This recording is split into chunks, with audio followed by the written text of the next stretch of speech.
Nitong nakaraang mga linggo, nagulat ang buong mundo nang ipinamalas ng China ang mga makabagong armas nito sa isinigawang military parade sa Tiananmen Square sa Beijing para sa kanilang Victory Day sa naturang bansa bilang paggunita sa ika-80 anibersaryo ng pagwawakas ng World War II. Kabilang sa mga ipinarada ang daang-daang makabagong weapons ng China gaya ng laser weapons, nuclear ballistic missiles at giant underwater drones. Ibinadi din ng mga ito ang mahigit sa 10,000 mga tropang sundalo ng China na nagpapagkita ng labalakas na military power ng China sa ilalim ng isinusulong ni Chinese President Xi Jinping na pagsasamoderno ng kanilang itinuturing na largest standing army sa buong mundo. Sa pambihirang pagkakataon naman, magkakasamang nagmarcha ang tatlong makapangyarang leader na sina North Korean leader Kim Jong-un at Russian President Vladimir Putin kasama si Xi Jinping. Sa kanyang speech, matapang na sinabi ni Chinese President Xi Jinping na hindi papapigil ang kanilang bansa at hindi matatakot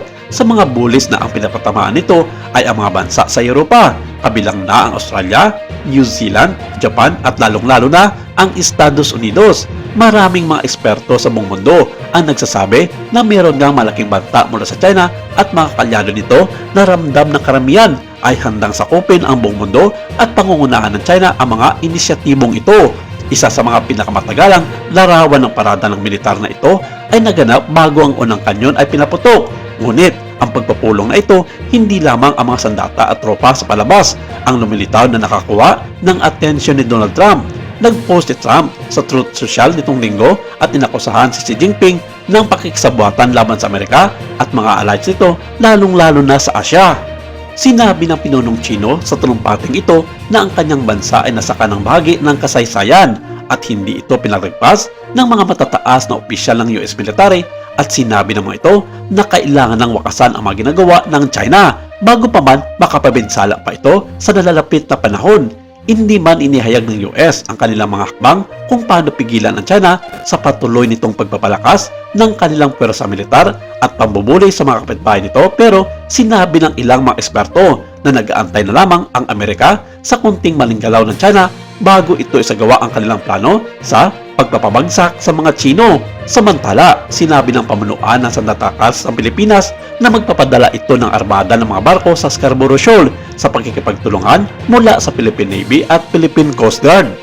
Inihayag ito ni Commodore Roy Benson Trinidad matapos ang pagpahayag ng China tungkol sa plano nitong gawing Nature Reserve Command na kanilang bansa ang Hwangyandaw o mas kilala bilang Scarborough Shoal o Baho di Masinloc. Isa umano itong malaking banta ang payag ng China at hindi ito dapat baliwalain ng Pilipinas, lalo na't pasok ito sa 200 nautical miles exclusive economic zone ng bansa. Tulad na ng sinabi noon ng Pilipinas na anumang pagtatangka ng China na magsagawa ng konstruksyon para gawing militarisasyon ang Baho de Masinloc ay ituturing na tumatawid ito sa isang pulang linya o red line na kinote na noon pa man ni National Security Council Assistant Jonathan Malaya. Sa parehong forum, sinabi ni Ray Powell, director ng security think tank na Sealight at dating opisyal ng Air Force ng US, na dinagdagan na ng China ang mga pwersa nito para harangan ang Philippine access sa Baho de Masinloc at masiguro na maipapatupad nito ang construction ng kanilang Nature Reserve Command doon.